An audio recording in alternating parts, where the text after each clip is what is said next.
يا مساء الفل. شوط اول تكتيكي حتى الان من الماتش بتاع الاهلي والزمالك.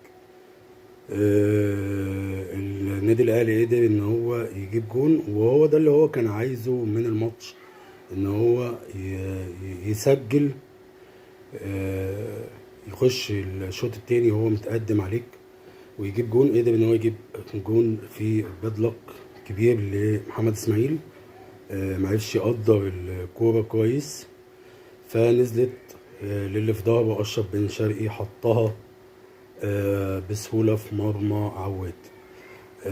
يعني سريعا كده، أحمد عبد الرؤوف كابتن أحمد عنده مشاكل دايما في الثلاث مطوشة اللي لعبهم حتى الآن مع نادي الزمالك، في إن هو بيبقى عنده غلطة أو غلطتين في بداية الماتش، وبيرجع يعرف ان هو يعدل الاخطاء دي. ولكن انت النهارده بتلعب نهائي، بتلعب قدام النادي الاهلي، فما كانش افضل حاجة اختياره لعمرو ناصر. رغم ان انا اشتريت، يعني انا اشتريت فكرة ان هو بادئ بعمرو ناصر علشان خاطر يبقى مدي لسيف الجزيري فترة اكبر في البدن. عمرو ناصر اتخض في الكرة اللي جات له قدام الشناوي، مش تصرف راس حربة نهائي.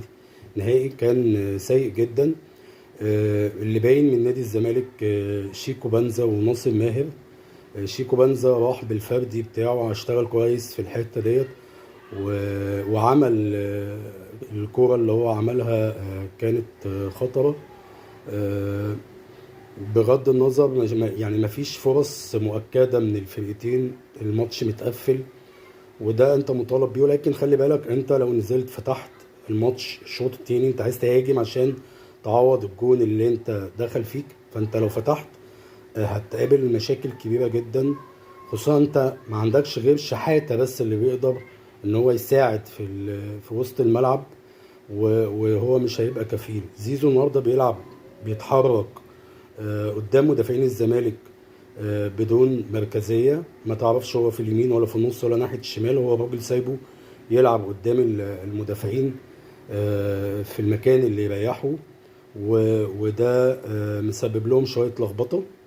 ولكن الشوط في مجمله يعني الزمالك ما جالوش الكورتين.